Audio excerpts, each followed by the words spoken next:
أعوذ بالله من الشيطان الرجيم بسم الله الرحمن الرحيم إن للمتقين عند ربهم جنات النعيم أفنجعل المسلمين كالمجرمين سورہ قلم آیت نمبر 34۔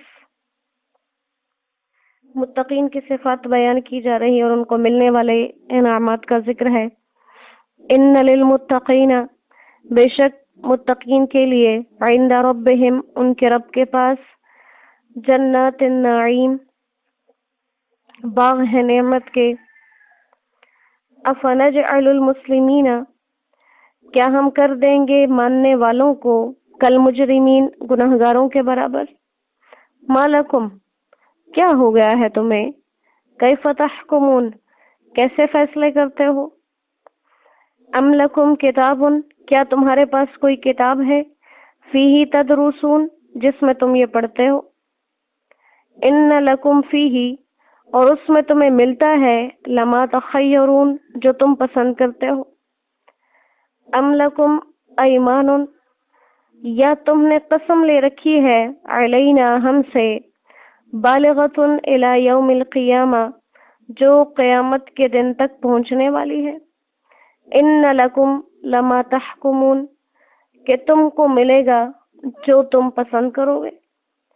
سلہم، پوچھئے ان سے، ایہم بذالک زعیم، کون ہے اس کا ذمہ لینے والا۔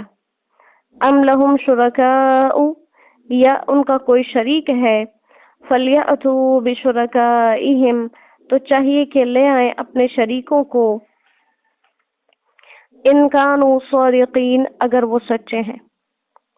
یوم، جس دن، یکشف عن ساق، کھولی جائے گی پنڈلی، ویدعون الی السجود، اور بلائے جائیں گے سجدہ کرنے کے لیے، فلا یستطیعون، تو سجدے کی طاقت نہیں رکھیں گے۔ خاشعۃ ابصارہم، جھکی ہوئی ہوں گی ان کی نگاہیں، ترہقہم ذلہ، اور چڑھی ہوئی ہوگی ان پر ذلت۔ وقد کانوا یدعون الی السجود، اور پہلے ان کو بلایا جاتا تھا سجدے کے لیے، وہم سالمون، اور وہ صحیح سلامت تھے۔ فذرنی، بس چھوڑ دیجئے مجھے، ومن یکذب بہذا الحدیث، اور جو اس کو جھٹلائے اس بات کو، سنستدرجہم، ہم ان کو درجہ بدرجہ پکڑیں گے، من حیث، ایسی جگہ سے، لا یعلمون، کہ ان کو پتہ بھی نہیں ہے۔ صدق اللہ العظیم۔ پیچھے ذکر کیا گیا تھا، کافروں کو سمجھانے کے لیے باغ والوں کا قصہ بتایا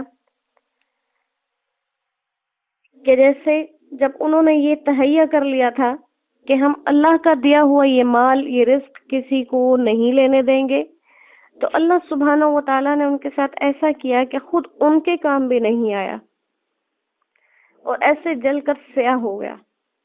تو ایسے ہی کافروں سے کہا گیا کہ دنیا کے اندر تم جو یہ اکڑ میں آئے ہوئے ہو کہ ہم کسی کی بات نہیں مانتے، اپنی آخرت کو تم نے اسی طرح سے جلا کر خاک کر دیا ہے، اور دنیا کے اندر جو لوگ محنتیں کر رہے، مشقتیں اٹھا رہے، جو بظاہر تمہیں فی الحال ناکام لگ رہے ہیں، وہی اصل میں کامیاب ہیں۔ اللہ فرماتے ہیں متقین کے لیے ان کے رب کے پاس صرف باغات نہیں ہیں بلکہ نعمتوں والے باغات ہیں۔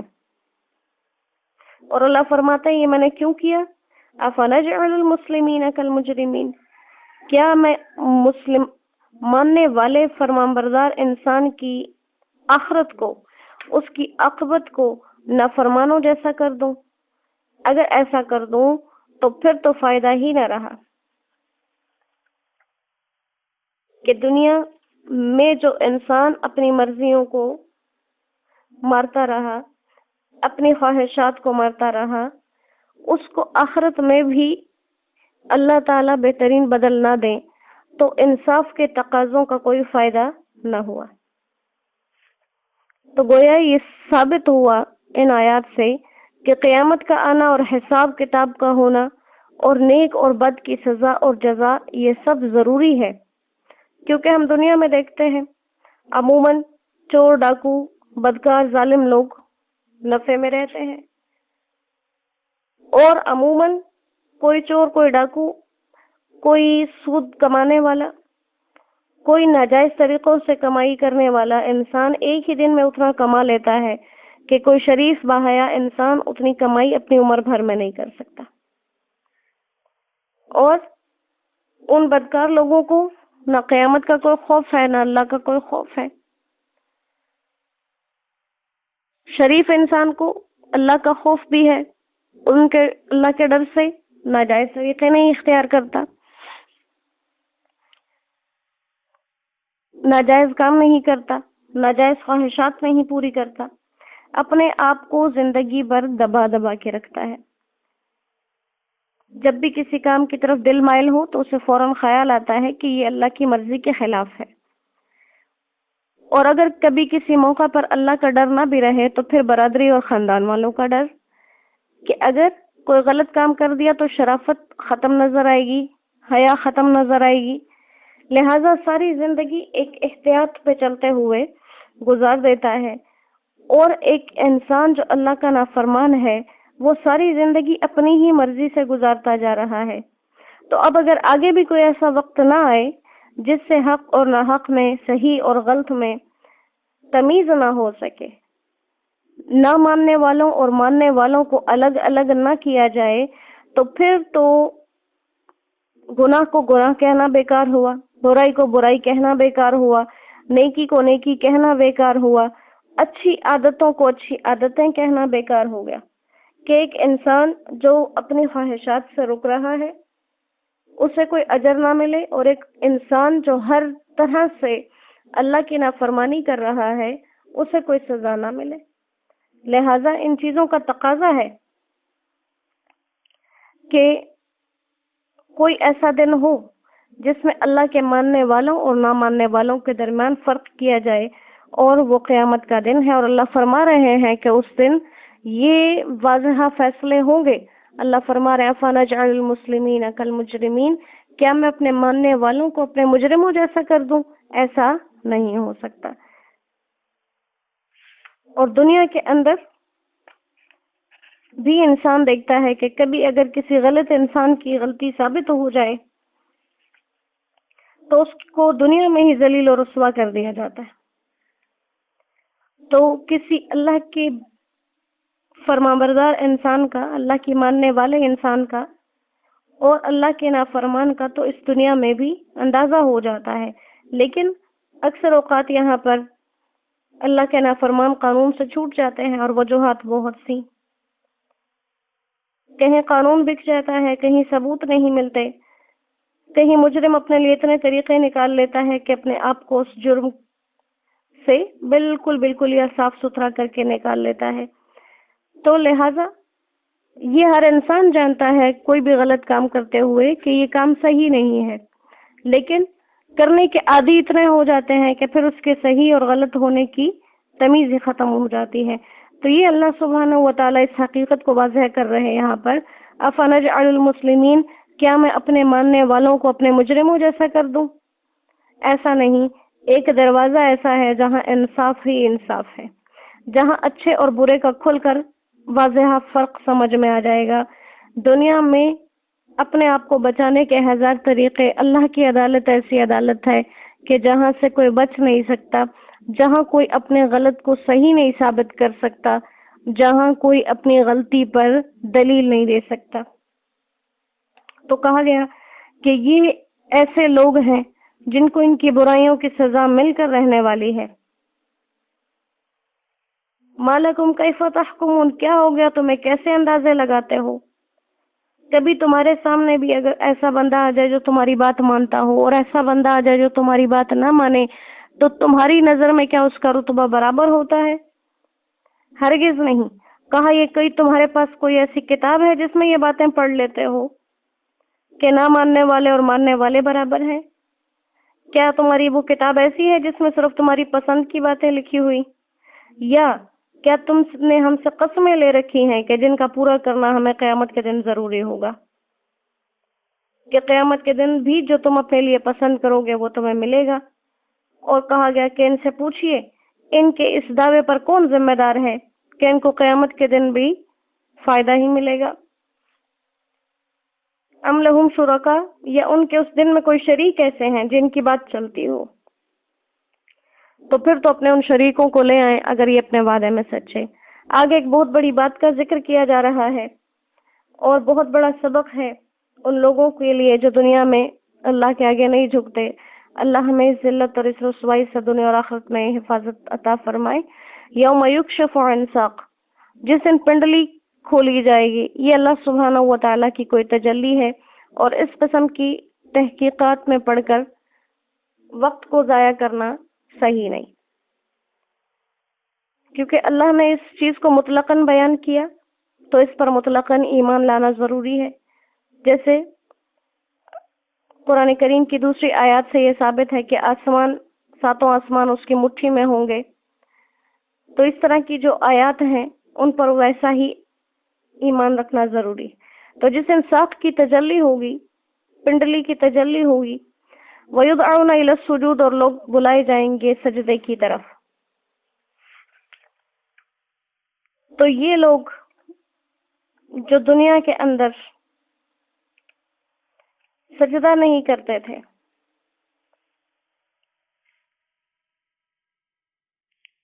جو دنیا کے اندر سجدہ نہیں کرتے تھے، ان کو اب سجدہ کرنا چاہیں گے تو بھی توفیق عطا نہیں ہوگی، ان کی کمر بالکل تختہ ہو جائے گی۔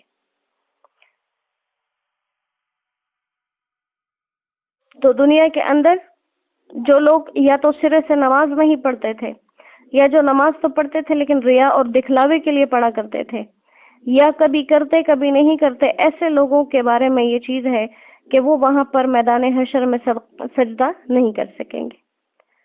اور سجدے کی طرف بلائے جانے کا مطلب یہ نہیں کہ وہاں پر بھی اعمال کا حکم دیا جا رہا ہے، بلکہ اس تجلی کا اثر یہ ہوگا کہ سب لوگ خود بخود سجدے میں چلے جائیں گے۔ لیکن جو لوگ ریاض سے کرتے تھے، جو منافق لوگ تھے، جو کافر لوگ ہیں، جو نافرمان لوگ ہیں، وہ ایسا نہیں کر سکیں گے۔ اور جب یہ دیکھیں گے کہ اب ہم سجدہ نہیں کر سکتے تو شرمندگی کی وجہ سے ان کی آنکھیں جھک جائیں گی اور ذلت چھا جائے گی ان کی طرف۔ کیوں؟ کیونکہ دنیا میں سجدے کی طرف بلائے جاتے تھے، صحیح سلامت تھے، لیکن سجدہ نہیں کیا کرتے تھے۔ تو اب ایسا ان پر ندامت کا اثر ہوگا کہ ان کی ندامت اہل محشر کو دکھائی دے گی۔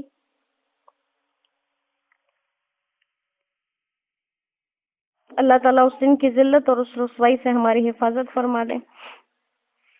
تو کہا گیا کہ اس دن کچھ بول بول کر ان کو شرمندہ کرنے کی ضرورت نہیں پڑے گی، بلکہ حالات ایسے چلیں گے، جب صحیفے اڑیں گے، نامہ اعمال اڑیں گے نیک لوگوں کے دائیں ہاتھ میں، تو برے لوگوں کو برا کہنے کی ضرورت نہیں، وہ سب کو نظر آ جائے گا جس حال میں ان کے نامہ اعمال ملیں گے۔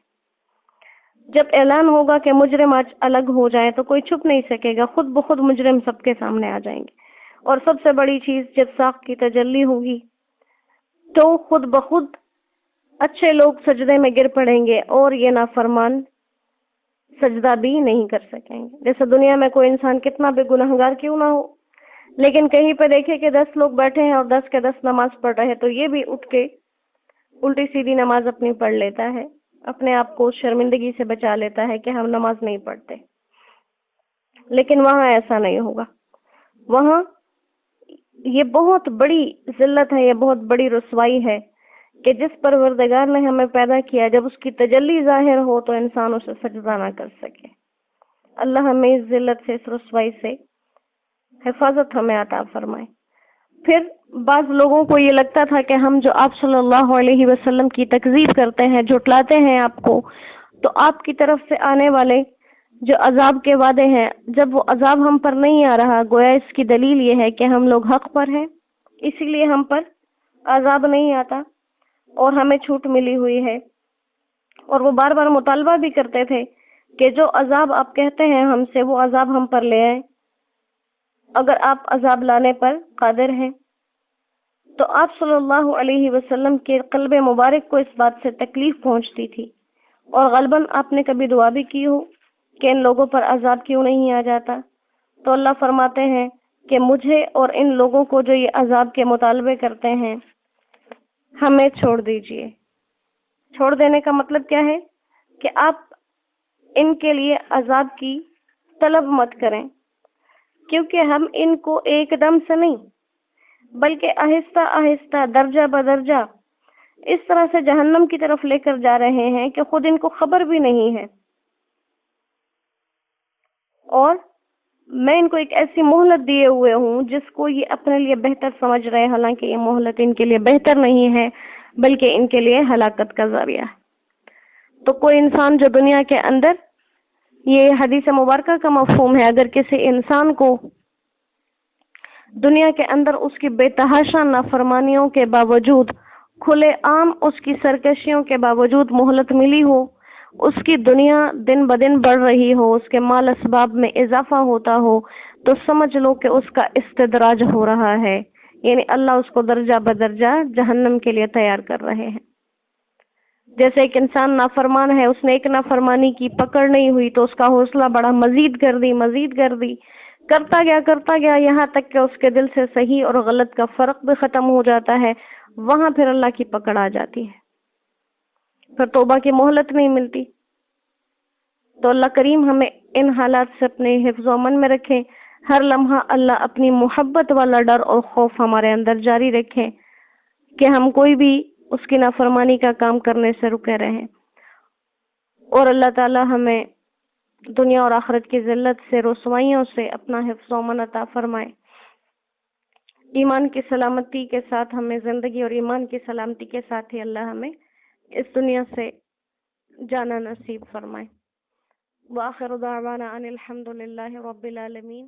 السلام علیکم ورحمۃ اللہ وبرکاتہ۔